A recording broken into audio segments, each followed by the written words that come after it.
Hello everyone, welcome back to my YouTube channel BioBliss. In this video, we are going to discuss the living world, जो कि class 11th का first chapter है। Master cadre के syllabus में भी ये first unit का first part है। तो आइए डिस्कस करते हैं लिविंग वर्ल्ड को। तो आज के टॉपिक के बेटा क्या क्या हम डिस्कस करेंगे, क्या क्या इसके पार्ट्स रहेंगे, देखते हैं। सबसे पहले तो हम डिस्कस करेंगे लिविंग को कि व्हाट इज लिविंग, आखिर लिविंग्स होते क्या है, व्हाट इज लिविंग। उसके बाद बेटा बहुत तरह के लिविंग्स हैं यहाँ पे, तो इंसेक्ट्स भी हैं, एनिमल्स भी हैं, प्लांट्स भी हैं, बैक्टीरियाज भी हैं, सब कुछ हम डिस्कस करेंगे। डाइवर्सिटी हम डिस्कस करेंगे, डाइवर्सिटी इन लिविंग वर्ल्ड। उसके बाद हम डिस्कस करेंगे बेटा taxonomic categories, taxonomic categories, and the last we will discuss about the taxonomic aids। हो सकता है टैक्सोनॉमिक एड्स पे एक फास्ट फॉरवर्ड वीडियो आए बेटा 5 to 7 मिनट्स की, तो वो देख लेना, इजी रहेगा आपके लिए। उसके बाद अब हम चलते हैं बेटा फर्स्ट पार्ट की तरफ, व्हाट इज लिविंग। तो देखिए लिविंग क्या होते हैं बेटा, जो जिंदा है दैट इज लिविंग, एनिमेट है, इनएनिमेट नहीं है वो, ठीक है। लेकिन बेटा इसको डिफाइन करने के कुछ फीचर्स होते हैं। वो फीचर्स कौन कौन से होते हैं आइए देखते हैं। मैं आपको याद कराऊंगी एक ट्रिक से, शॉर्ट भी मैंने अपलोड करा हुआ है उस ट्रिक का। आज हम उसी ट्रिक को डिटेल में डिस्कस करेंगे। The trick is grams. आपको बेटा ये 7 वर्ड सिर्फ याद रखने हैं, तो इसी को ही हम डिस्कस करेंगे। The first G is growth. Growth,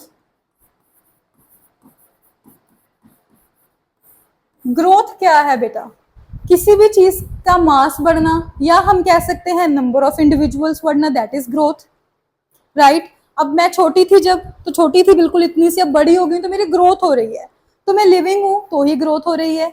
या बेटा यूनिसेलर के केस में हम कह सकते हैं कि नंबर ऑफ इंडिविजुअल्स इंक्रीज करते हैं। जैसे कि एक बैक्टीरिया है, वो सिंगल सेल है, सपोज करो, उसने ग्रो करा है। ग्रो कैसे करेगा, वो साइज में तो अब ग्रो नहीं करेगा बेटा, तो वो डिवाइड कर जाएगा इनटू 2 डॉटर सेल्स, तो मैं उसको भी ग्रोथ कह सकती हूँ, ठीक है। लेकिन बेटा अब पंगा ये है कि नॉन लिविंग भी तो ग्रो कर रहे हैं। वो कैसे, एक माउंटेन है, उसके ऊपर बेटा मिट्टी बहुत सारी जम गई, उसकी तो हाइट बढ़ गई है, इसका मतलब तो वो ग्रो कर रहा है, लेकिन हम उसको लिविंग तो नहीं कह सकते ना। अब देखिए यहाँ पे कॉन्सेप्ट इंट्रोड्यूस होगा बेटा defining and non defining characters का, राइट। डिफाइनिंग कैरेक्टर्स कौन होंगे बेटा, देखो ये लिविंग है, ये नॉन लिविंग है। अगर मैं बोलूं कि ग्रोथ क्या डिफाइनिंग फीचर है लिविंग्स का, तो आप बोलोगे कि हाँ, लेकिन बेटा growth is not a defining feature of livings. क्यों बेटा, सबसे पहली चीज तो किसी भी फीचर को डिफाइनिंग फीचर होने के लिए it should be present in all the living beings, and beta it should be absent in all the non-livings, right? Present in all the living beings and beta it should be absent in all the non-livings। Clear है। अब हम थोड़ा सा growth को discuss करते हैं, तो आइए लिखिए मेरे साथ, ग्रोथ क्या होता है। Growth is in actual increase in mass, right. लिखिए बेटा, इंक्रीज इन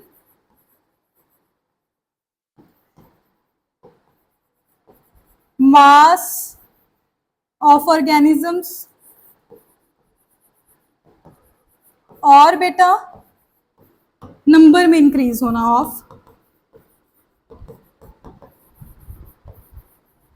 इंडिविजुअल्स।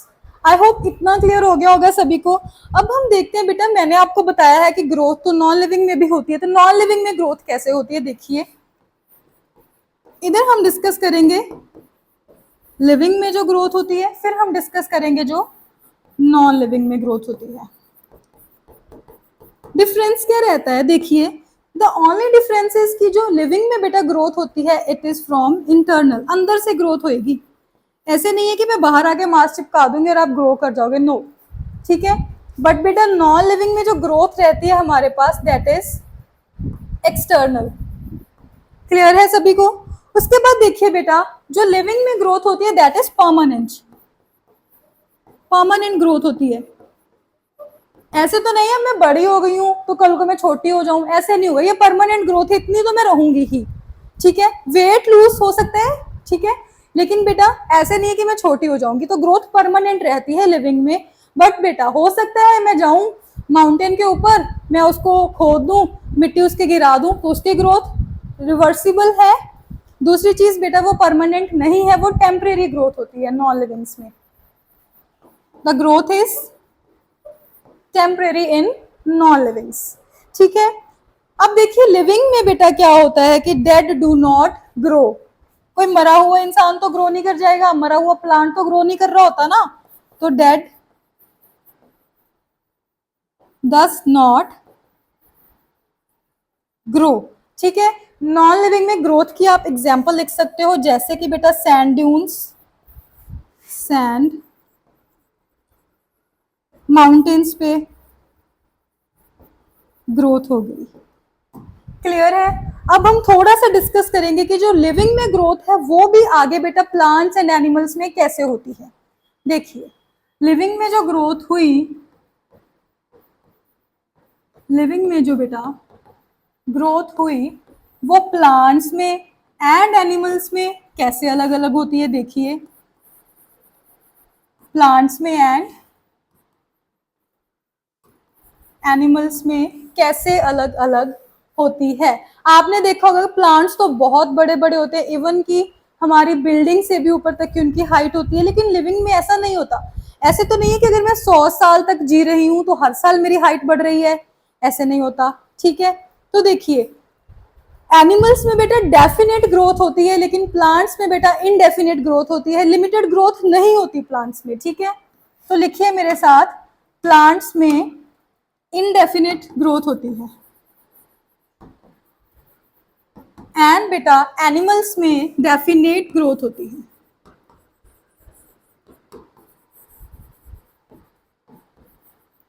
क्लियर है इतनी चीज सभी को। अब प्लांट्स में लोकलाइज्ड ग्रोथ होती है। लोकलाइज्ड कैसे? आप सभी ने सुना होगा कि जो प्लांट्स हैं उसमें जो ग्रोथ होती है बेटा वो मेरिस्टम की वजह से होती है। मेरिस्टेमेटिक रीजन होते हैं जो कि ग्रोथ में एक्टिवली पार्टिसिपेट्स करते हैं। तो ऐसे तो नहीं है कि प्लांट के सभी जगह पे मेरिस्टम्स चल रहे हैं, नहीं, वो पर्टिकुलर जगह पे प्रेजेंट होते हैं। तो लोकलाइज ग्रोथ होती है प्लांट्स में, ठीक है, क्योंकि मेरिस्टम जो होते हैं सर्टेन पोजिशंस पे ही होते हैं, because meristems are at certain positions.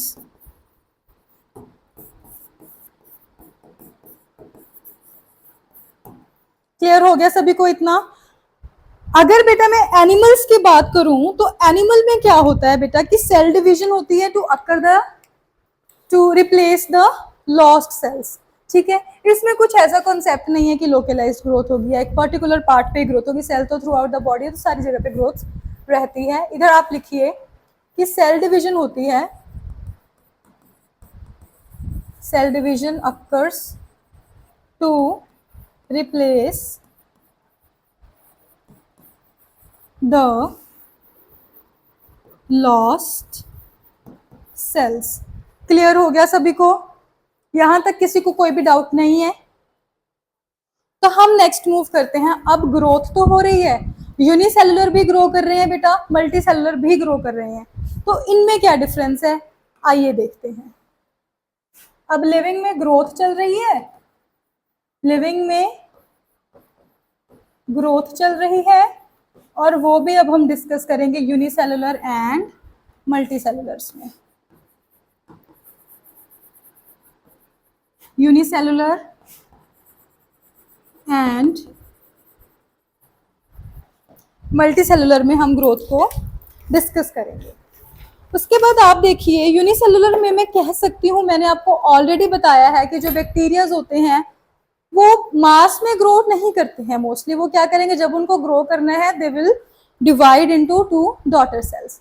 तो मैं कह सकती हूँ कि यूनिसेलुलर में ग्रोथ एंड रिप्रोडक्शन वो सिनोनिम होते हैं। Growth and reproduction are synonyms. ठीक है, दूसरी चीज क्या हो सकता है बेटा कि जो ग्रोथ एंड रिप्रोडक्शन है वो म्यूचुअली इंक्लूसिव प्रोसेस रहती है हमारे पास यूनिसेलुलर में।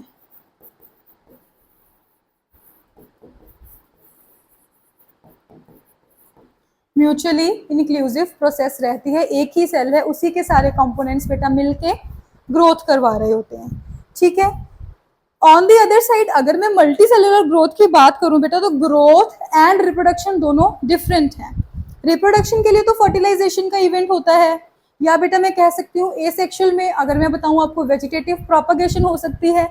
ठीक है, यहाँ पे डिफरेंट है, growth and reproduction are distinct. Growth and reproduction are distinct. Clear है सभी को इतनी चीज? उसके बाद देखिए बेटा ये म्यूचुअली एक्सक्लूसिव होती है, इंक्लूसिव नहीं होती। म्यूचुअली एक्सक्लूसिव, यहां तक तो ग्रोथ खत्म होती है हमें हमारी। अब हम नेक्स्ट पे मूव करते हैं बेटा, जो कि है हमारे पास रिप्रोडक्शन। ग्रामसेस का second word are that is reproduction. Reproduction क्या होता है? What is reproduction? रिप्रोडक्शन में क्या होता है बेटा कि हम अपने ही जैसे ऑफस्प्रिंग्स को बर्थ देते हैं। ठीक है, ऐसे नहीं है कि किसी और ही स्पीशीज का बच्चा पैदा कर दिया, ऐसे नहीं होता, अपनी ही स्पीशीज को हम बर्थ देते हैं बेटा। ठीक है, मतलब कि प्रोड्यूस करते हैं progeny of their on kind. Organisms produce progeny of their on kind. ठीक है, इसमें अब दो टाइप की रिप्रोडक्शन हमारे पास रहती है बेटा, asexual and sexual reproduction. Asexual reproduction and बेटा सेक्सुअल रिप्रोडक्शन। एसेक्सुअल रिप्रोडक्शन में बेटा वन पेरेंट इन्वॉल्व होता है, सेक्सुअल रिप्रोडक्शन में बेटा दो पेरेंट्स इन्वॉल्व होते हैं। एसेक्सुअल में फर्टिलाइजेशन नहीं होती है, सेक्सुअल में बेटा फर्टिलाइजेशन होती है। जैसे कि एसेक्सुअल की मैं आपको एग्जांपल दूं बेटा, ईस्ट हो गया, फंजाई हो गया, जिसमें बडिंग, बाइनरी फिशन, फ्रेगमेंटेशन ऐसे मेथड से ऑर्गेनिज्म रिप्रोड्यूस कर रहा होता है, अपने जैसे बच्चे पैदा कर रहा होता है, डॉटर सेल्स प्रोड्यूस कर रहा होता है। सेक्सुअल रिप्रोडक्शन में दो पेरेंट्स इन्वॉल्व होते हैं बेटा, उसके बाद इसमें फीमेल एंड मेल गैमीट्स की फ्यूजन होएगी, उसके बाद बेटा जाइगोट बनेगा, जाइगोट की फिर डेवलपमेंट होएगी, फिर बेटा बच्चा पैदा होगा, ऑफस्प्रिंग का बर्थ होगा। ठीक है, तो आइए लिखते हैं। एसेक्सुअल में बेटा सिंगल पेरेंट इन्वॉल्व होता है, सेक्सुअल में बेटा टू पेरेंट्स की इन्वॉल्वमेंट होती है। एसेक्सुअल में बेटा कोई भी फर्टिलाइजेशन नहीं होती, नो फर्टिलाइजेशन।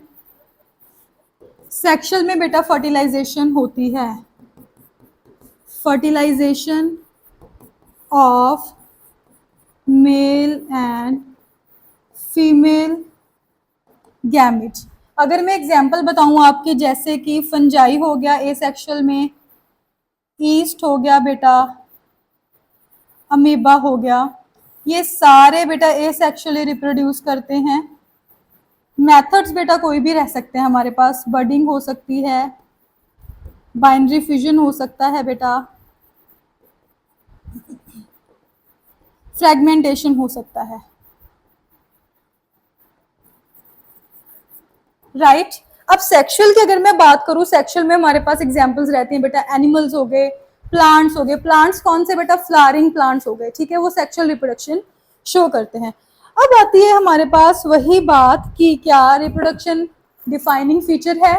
मुझे पक्का पता है आप सभी सोच रहे होंगे कि हाँ reproduction is the defining feature, क्योंकि नॉन लिविंग्स रिप्रोड्यूस नहीं करते, सभी नॉन लिविंग में रिप्रोडक्शन एब्सेंट होती है। ठीक है, लेकिन मैं आपको बता रही हूं कि reproduction is not a defining feature, क्योंकि बेटा सारे लिविंग भी रिप्रोड्यूस नहीं करते हैं। क्लियर है सभी को? Reproduction is not a defining feature, ठीक है, क्योंकि सारे लिविंग्स रिप्रोड्यूस नहीं करते हैं, हमारे पास बेटा एक्सेप्शंस रहती हैं। रिप्रोडक्शन की एक्सेप्शन कौन कौन सी है देखिए। आपने म्यूल सुना है, म्यूल जो कि डंकी एंड हॉर्स का हाइब्रिड है बेटा, वो रिप्रोड्यूस नहीं कर सकता। इसमें मेल डंकी होता है या डोंकी एंड बेटा फीमेल हॉर्स के बीच में बेटा क्रॉस होता है, ठीक है। उसके बाद नेक्स्ट इसकी एक्सेप्शन है, पहली तो ये होगी, दूसरी हमारे पास होगी बेटा वर्कर हनी बीज, वर्कर हनी बीज, ये भी रिप्रोड्यूस नहीं करती है। तीसरी हमारे पास स्टेराइल ह्यूमन कपल हो गया, जो कि स्टेराइल है बेटा, जो कि रिप्रोड्यूस नहीं कर सकते हैं। सो हम कह सकते हैं कि जो रिप्रोडक्शन है that is not a defining feature. Clear है? मूव करते हैं नेक्स्ट फीचर की तरफ, जो कि ए था, ability to sense the environment, या मैं कह सकती हूँ कॉन्शियसनेस, ठीक है। नेक्स्ट हमारा जो फीचर है बेटा that is ability to sense the environment, right. Ability to sense the environment बोले तो कॉन्शियसनेस। लिविंग ऑर्गेनिजम्स बेटा कॉन्शियस होते हैं। मैं आपको थप्पड़ मारूंगी, यू आर कॉन्शियस। आपको प्रेस लगी गरम गरम, आपने अपना हाथ पीछे के, यू आर कॉन्शियस। मैं बेंच पे गरम प्रेस रख रही हूँ, वो नहीं भाग जाएगा उठ के, क्योंकि वो कॉन्शियस ही नहीं है, ठीक है। तो बेटा it is present in all living beings, बिल्कुल। सारे नॉन लिविंग में एब्सेंट है, बिल्कुल। सो बेटा कॉन्शियसनेस जो है, कॉन्शियसनेस जो है बेटा, it is the defining feature, ठीक है। ये बेटा डिफाइनिंग फीचर होता है लिविंग्स का, ठीक है।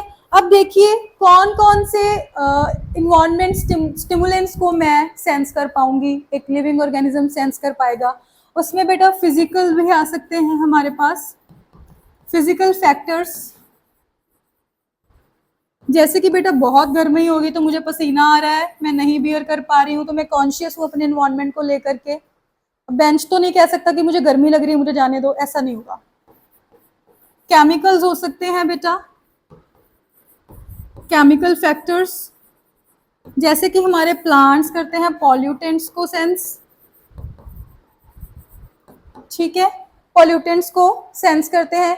किसी पर्टिकुलर पॉल्यूटेंट की वजह से किसी ऑर्गेनिज्म की ग्रोथ रुक भी सकती है, या पोल्यूशन के ज़्यादा होने की वजह से कोई ऑर्गेनिज्म वहाँ पे ग्रो भी कर सकता है, तो it is their ability to sense the environment. उसके बाद बेटा बायोलॉजिकली भी हम सेंस कर सकते हैं, ठीक है।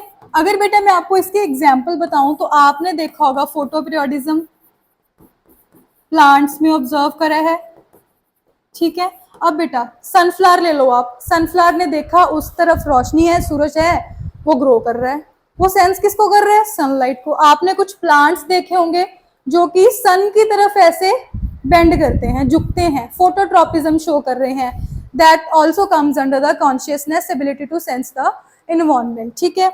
उसके बाद बेटा अगर मैं आपको बताऊं सेल्फ कॉन्शियसनेस, कॉन्शियसनेस नहीं बोल रही हूं मैं बोल रही हूं सेल्फ कॉन्शियसनेस।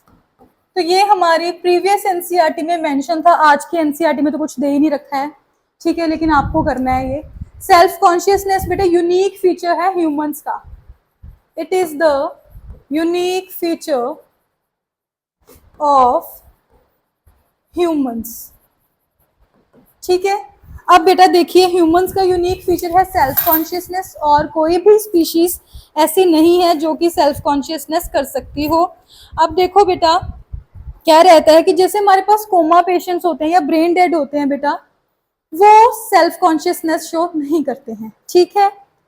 नेक्स्ट अगर मैं क्वेश्चन आपको बताऊं कोई, तो सेल्फ कॉन्शियसनेस ह्यूमंस में प्रेजेंट होती है। अगर मैं बाकी ऑर्गेनिजम्स की बात करूं उनमें सिर्फ कॉन्शियसनेस होती है।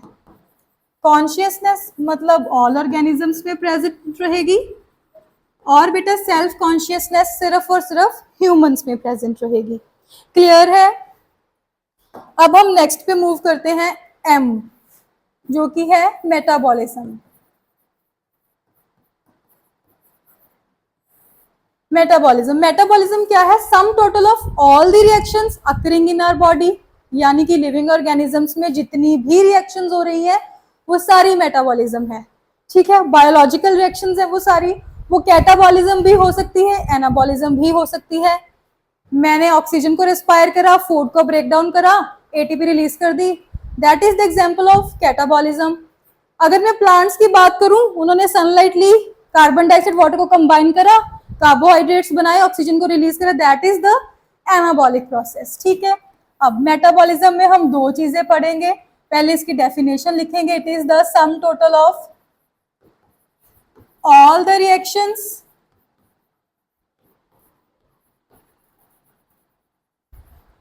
occurring in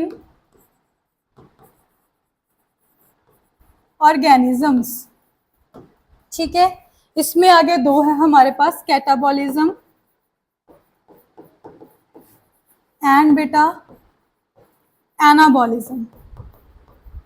कैटाबॉलिज्म में क्या होता है? ब्रेक डाउन होता है सब्सटेंसेस का। एनाबॉलिज्म में बेटा बायोजेनेसिस होती है।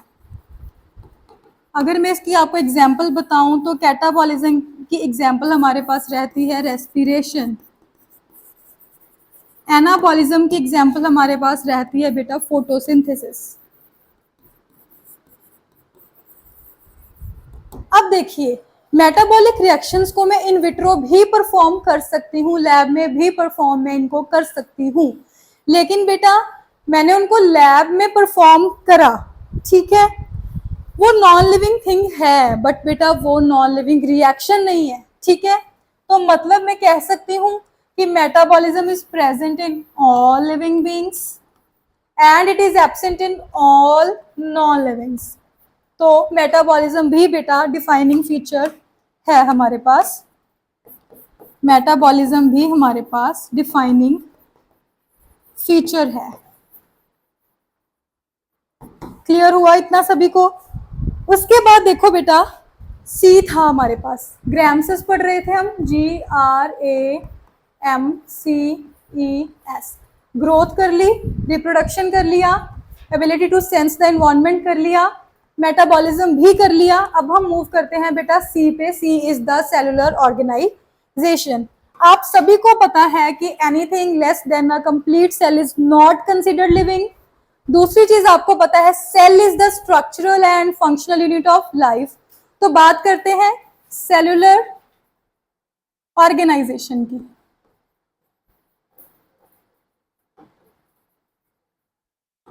सेलुलर ऑर्गेनाइजेशन की बात करते हैं। इसमें हम क्या देखते हैं बेटा कि हर एक organism it is made up of cell. एक सेल होगा या एक से ज्यादा सेल होंगे, लेकिन ऐसा नहीं होगा कि कोई लिविंग है और उसमें सेल ही नहीं है, ऐसे नहीं होगा। ठीक है, तो cellular organisation is the defining characteristic of all the living beings. Anything less than a cell is not considered living. इस चीज को आप लिख लो। सेल चैप्टर में ये लाइन एनसीईआरटी में मेंशन है, लेकिन मैं आपको यहां पे करवा रही हूं। Anything less than a complete cell is not considered living। ठीक है, जैसे कि बेटा हमारे पास वायरस है, आप सभी को पता है कि वायरस के पास एक प्रोटीन कोट होती है और उसके अंदर जेनेटिक मटेरियल होता है और कुछ भी नहीं होता। तो ये कंप्लीट सेल नहीं है बेटा, तो हम इसको लिविंग कंसीडर नहीं करते हैं। It is the border between living and non livings. ठीक है, तो एक चीज आप और नोट कीजिए, उसके बाद हमारा सेलुलर ऑर्गेनाइजेशन खत्म होएगा कि every organism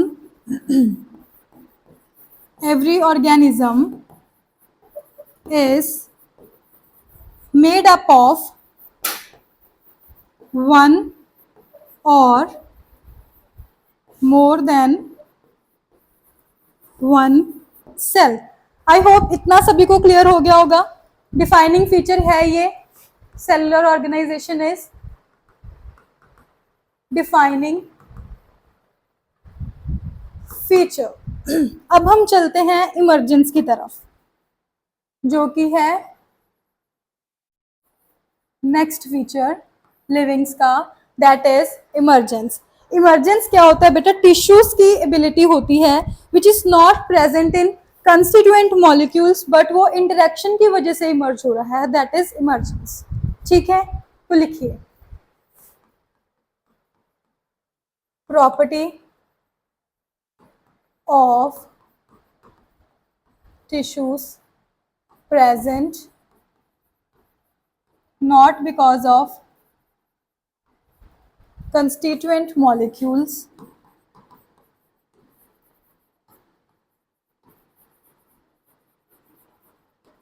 but emerge due to interaction।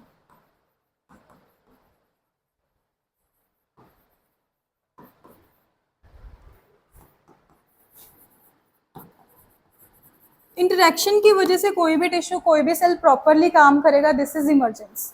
ठीक है, उसके बाद हमारे पास जो लास्ट है बेटा, that is self replication. Self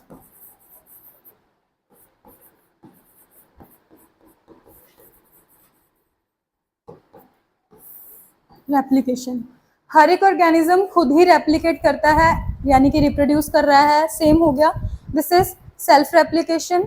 ठीक है, आई होप सभी को लिविंग की कैरेक्टरिस्टिक समझ आ गए होंगे, इसमें किसी को कोई भी डाउट नहीं है। तो मिलेंगे नेक्स्ट वीडियो में। अगर वीडियो अच्छी लगी हो लाइक करना, शेयर करना एंड चैनल को सब्सक्राइब करना।